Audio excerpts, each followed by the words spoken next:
नमस्कार दोस्तों, जय श्री राम। महाभारत, जिसे महाकाव्य भी कहा जाता है, इसमें द्वापर युग के सबसे बड़े और विनाशकारी युद्ध का वर्णन मिलता है। इस युद्ध में एक से बढ़कर एक महान योद्धाओं ने भाग लिया। एक तरफ थे पांडव तो दूसरे तरफ थे कौरव। दोनों तरफ ऐसे रथी, अतिरथी और महारथी योद्धा थे जिन्हें युद्ध में हराया भी नहीं जा सकता था। इसी कारण इस युद्ध में बल के साथ साथ छल का भी प्रयोग हुआ था। कहा जाता है, जंग और प्यार में सब जायज होता है। आप भले ही महाभारत के बारे में जानते होंगे, लेकिन ये बहुत से कम लोग जानते हैं इसमें कितनी बार छल का उपयोग हुआ। कुरुक्षेत्र का मैदान, जहाँ करोड़ों योद्धाओं ने धर्म और अधर्म के नाम पर युद्ध में भाग लिया और अपनी जान गंवा दी। इस महायुद्ध को महाभारत के नाम से जाना जाता है। श्री कृष्ण ने युद्ध से पहले अर्जुन को कहा था कि इन योद्धाओं को गौर से देख लो। ये इस युग के सबसे महान और पराक्रमी योद्धा हैं, जो इस युद्ध के बाद शायद ही देखने को मिलेंगे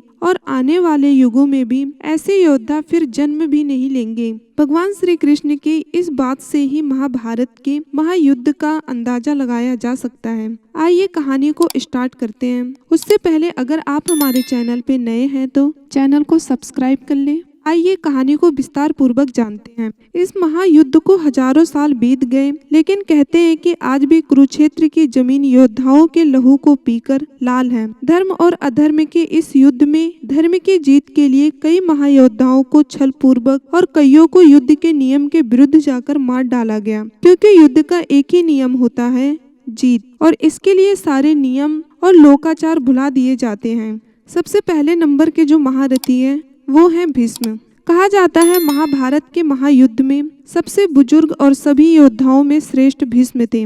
अपनी राजभक्ति के कारण इन्होंने कौरवों के साथ युद्ध में भाग लेने का निर्णय किया और पांडवों की विजय में सबसे बड़े बाधक बन गए। इन्हें पराजित किए बिना महाभारत के युद्ध में पांडवों का विजयी होना असंभव था, क्योंकि भीष्म कौरवों के सेनापति के तौर पर उनके ढाल बने हुए थे। 18 दिन तक चले इस युद्ध में भीष्म अकेले ही 10 दिनों तक पांडवों की सेना का संहार करते रहे। ऐसी स्थिति में भगवान श्री कृष्ण की सलाह से अर्जुन अपने रथ पर शिखंडी को लेकर जाते हैं, जो न पुरुष था और न स्त्री। भीष्म शिखंडी को एक स्त्री मानते थे और इस रहस्य से पांडव परिचित थे। कहा जाता है कि भीष्म ने स्त्री पर अस्त्र शस्त्र नहीं उठाने की प्रतिज्ञा ली थी और इस प्रतिज्ञा से भली भांति पांडव परिचित थे, और इसी का लाभ उठाते हुए अर्जुन ने युद्ध के 10वें दिन भीष्म को बाणों से छलनी कर दिया और भीष्म बाणों की शैया पर लेटे लेटे अंत तक युद्ध देखते रहे। दूसरे नंबर पे महाभारत के जो महारथी आते थे उनका नाम था द्रोणाचार्य। भीष्म के बाद कौरवों के सेनापति बने द्रोणाचार्य। ये कौरव और पांडवों के गुरु थे।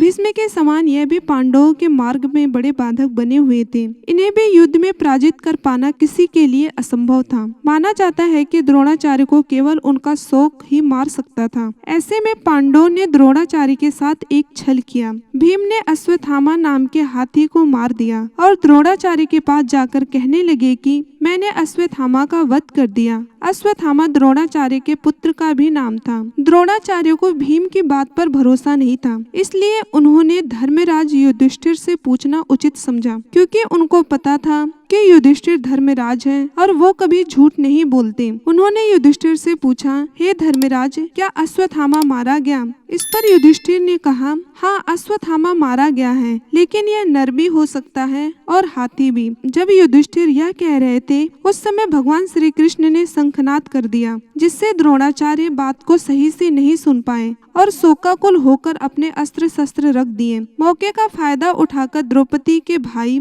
धृष्टद्युम्न ने द्रोणाचार्य का वध कर दिया। तीसरे नंबर के महारथी आते हैं, जिनका नाम था जयद्रथ। दुर्योधन के जीजा जयद्रथ के कारण अर्जुन के पुत्र अभिमन्यु का वध कौरवों ने मिलकर किया था। इससे क्रोधित होकर अर्जुन ने प्रतिज्ञा ली थी कि अगले दिन के युद्ध में सूर्यास्त तक वे जयद्रथ का वध कर देंगे, नहीं तो खुद अग्नि समाधि ले लेंगे। कौरवों की पूरी सेना उस दिन जयद्रथ की सुरक्षा में लग गई। ऐसे में अर्जुन के लिए जयद्रथ का वध कर पाना असंभव हो गया था। ऐसे स्थिति में श्री कृष्ण ने एक चाल चली। उन्होंने अपनी माया से सूर्य को ढक दिया, जिससे अंधेरा छा गया। जयद्रथ ने ये समझा कि शाम हो चुकी है और वह अर्जुन के सामने खुद ही आ गया। श्री कृष्ण तो यह चाहते ही थे जयद्रथ किसी तरीके से अर्जुन के सामने आए और उन्होंने अर्जुन से कहा कि अपना धनुष उठाओ और जयद्रथ का वध करो, अभी सूर्यास्त नहीं हुआ है। कृष्ण के इतना कहते ही सूर्यदेव फिर से प्रकट हो गए। अर्जुन ने एक पल की भी देरी न करते हुए जयद्रथ का वध कर दिया। चौथे नंबर पे महाभारत के महारथी आते हैं जिनका नाम था कर्ण। कर्ण का वध भी अर्जुन ने छल से ही किया था।